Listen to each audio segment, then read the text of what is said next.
sejam bem-vindos ao canal Mais Irresistível que Afrodite. Meu nome é Luciana Amorim, sou farmacêutica especializada em estética injetável avançada, realizo os meus atendimentos aqui em Curitiba, no Paraná, e também em São Paulo, na capital.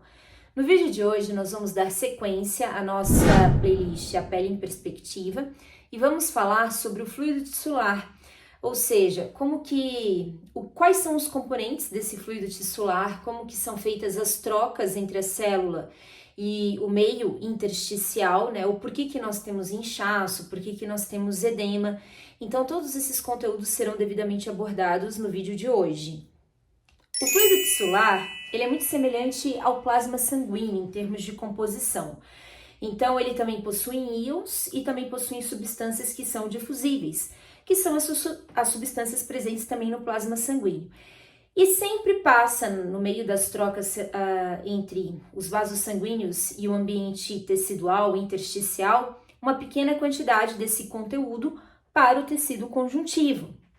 Então, automaticamente, quando o conteúdo que está dentro do vaso sanguíneo passa para o tecido, ocorre uma redução de proteínas plasmáticas no sangue e, por pressão hidrostática, ocorre a passagem disso, né, para o tecido conjuntivo. O tecido conjuntivo, ao receber parte desse conteúdo, ele aumenta de extensão, sendo que 1/3 do que estava dentro do vaso sanguíneo passa agora a ficar no tecido conjuntivo.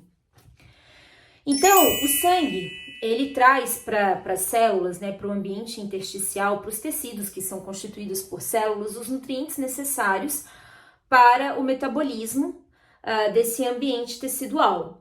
E esses nutrientes, então, são passados do sangue para o tecido conjuntivo e automaticamente, à medida em que o sangue deixa nutrientes no tecido conjuntivo, ele também pega, né, através das veias, porque ele deixa os nutrientes através das artérias.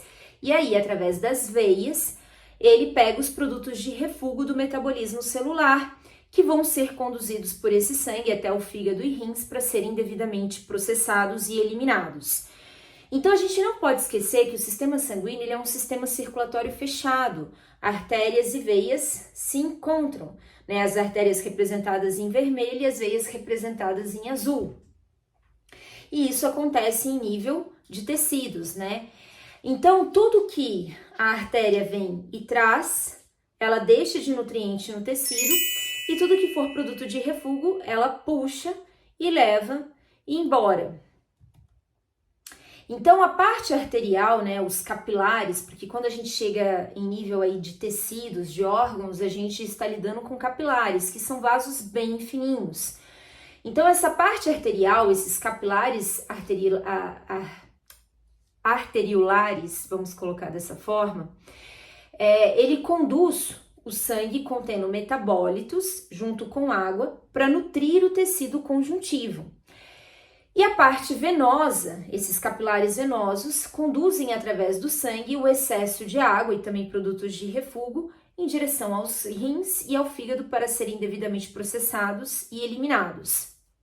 Aí você vai falar, nossa, mas o sistema venoso ele é capaz de remover toda a água que passou da artéria para o tecido?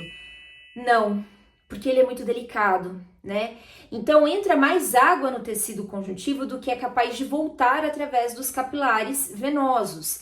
Só que esse excedente ele retorna ao sangue por ação dos vasos linfáticos. Então é onde o sistema linfático ele entra em ação. Ele vai drenar para os vasos sanguíneos que estão presentes aqui na base do nosso pescoço. Então o sistema linfático e o sistema circulatório, sanguíneo circulatório, eles trabalham intimamente relacionados.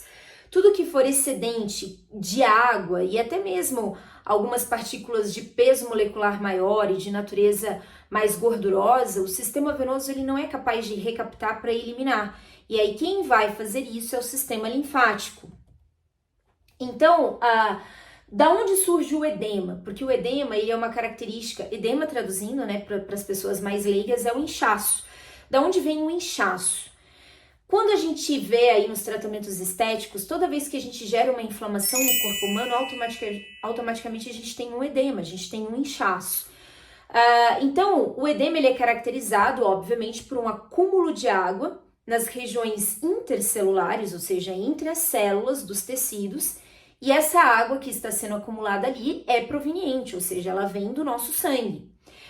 E aí o que pode causar o edema? Obstrução de ramos venosos e até mesmo linfáticos, né? Eles ficam obstruídos, a passagem da água não é tão livre. Isso, uma redução do fluxo sanguíneo, né? O que diminui a recaptação do excedente de água.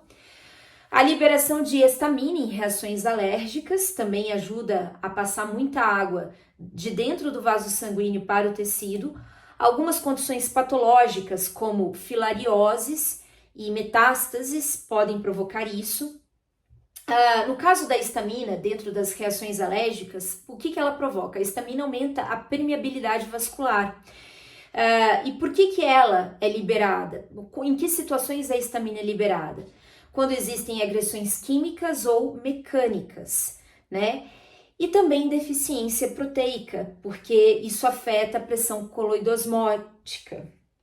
Então, o que você vai falar assim para mim? Luciana, o fato de eu não comer proteína causa inchaço, né? Se eu não como proteína nenhuma, seja ela de origem animal, seja ela de origem vegetal, eu estou propensa a inchar? Sim, você está propensa a inchar. E isso é muito importante quando a gente fala principalmente dos tratamentos corporais na estética. Por quê? Muitas vezes não existe milagre, gente. Na posição do graças a Deus, que é a posição deitada, ninguém consegue emagrecer sem ter um mínimo esforço da sua parte, seja para corrigir a alimentação, seja também para fazer atividade física regular. Na estética, eu sempre digo isso, a gente dá o impulso, um estímulo muito grande para aquele processo acontecer mais rápido, mas dentro de um cenário que seja favorável a ele. Então, quando você fala de perda de medidas, de emagrecimento, automaticamente o paciente ele tem que fazer a parte dele. Ele vai alcançar o resultado que ele está buscando mais rapidamente mediante o tratamento estético, mais do que seria sem o tratamento, mas se ele não fizer a parte dele, as coisas não evoluem. Então, você está ali tratando o inchaço, fazendo massagem modeladora, fazendo criolipólise, fazendo um monte de coisa para reduzir medida, intradermoterapia para gordura localizada, e o paciente continua mantendo as medidas. Isso está, obviamente, intimamente relacionado com a alimentação dele. Ele vai falar para você, mas eu como tão pouco, e às vezes de fato até come mesmo, mas tem que ver esse pouco, o que é, né, a qualidade que tem, porque se ele não estiver consumindo proteína nenhuma, ele não vai avançar no tratamento, o edema dele vai ser crônico. Pessoal, eu vou deixar para a próxima aula para poder falar sobre o tecido conjuntivo, né, os tipos de tecido conjuntivo, porque senão esse vídeo vai ficar longo demais, denso demais.